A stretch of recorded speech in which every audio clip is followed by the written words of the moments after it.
नाशिक विधान परिषद निवडणुकीत गीते बंधूंनी महायुतीलाच फोडला घाम. उमेदवार नरेंद्र दराडेंची धाकधूकही वाढली.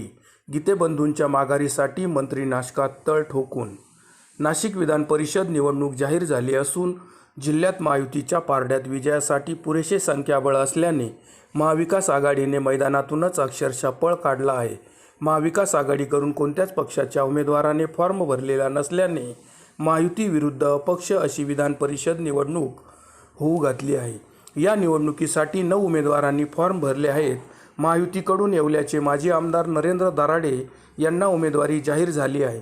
महायुतीकडून उमेदवारी मिळावी म्हणून स्थायी समितीचे माजी सभापती गणेश गीते इच्छुक होते. पक्ष पातळीवर त्यांनी मोठी लॉबिंगही केली, परंतु सदरची जागा ही महायुतीतील घटक पक्ष शिंदेंची शिवसेनेला गेल्याने गीतेंनी अपक्ष व भारतीय जनता पार्टीकडून असे 2 फॉर्म भरले, पण पक्षाने AB फॉर्म दिलेला नाही.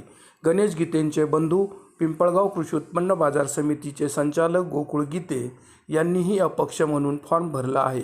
महायुतीचे उमेदवार माजी आमदार नरेंद्र दराडेंना टक्कर देऊ शकणारे गीते बंधू हेच सर्व बाजूंनी प्रबळ उमेदवार असल्याने नरेंद्र दराडेंसह महायुतीच्या नेत्यांचीही चांगलीच धाकधूक वाढली आहे.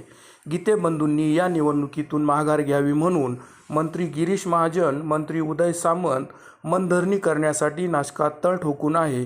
परंतु अपक्ष तर अपक्ष म्हणून निवडणूक लढवण्यावर गीते बंधू ठाम असल्याने महायुतीच्या उमेदवारांसह नेत्यांना अक्षरशः घाम फुटला आहे. गीते बंधूपैकी माजी सभापती गणेश गीते यांच्या पत्नी विद्यमान नगरसेविका आहेत, तर गोकुळ गीते हे भारतीय जनता पक्षाचे अधिकृत सदस्य नाही. त्यामुळेच गिरीश महाजन गणेश गीतेंवर दबाव टाकून उमेदवारी मागे घ्यायला लावण्याची दाट शक्यता असल्याने गणेश गीते माघार घेऊन बंधू गोकुळ गीतेंना पुढे करून निवडणूक लढवू शकतात. गोकुळ गीतेंच्या माघारीसाठी मंत्री उदय सामंत नाशकात तळ ठोकून असून गीतेंची माघारीसाठी मनधरणी करण्यात गुंतले आहेत. परंतु गोकुळ गीते मात्र कोणत्याही परिस्थितीत माघार घ्यायच्या मनस्थितीत नसून ही निवडणूक लढवण्यावर ठाम आहे. त्यामुळेच नाशिक विधान परिषद निवडणूक ही दराडे विरुद्ध गीते होण्याची दाट शक्यता निर्माण झाली आहे. जर ही लढत झाली तर अटीतटीची लढत होऊन महायुतीच्या विजयाचे गणित देखील बिघडू शकते. त्यामुळेच महायुतीचे नेते हे गीते बंधूंच्या माघारीसाठी अतोनात प्रयत्न करत असून गीते बंधूंनी महायुतीला घाम फोडला असून उमेदवार दराडेंची देखील धाकधूक चांगलीच वाढली आहे.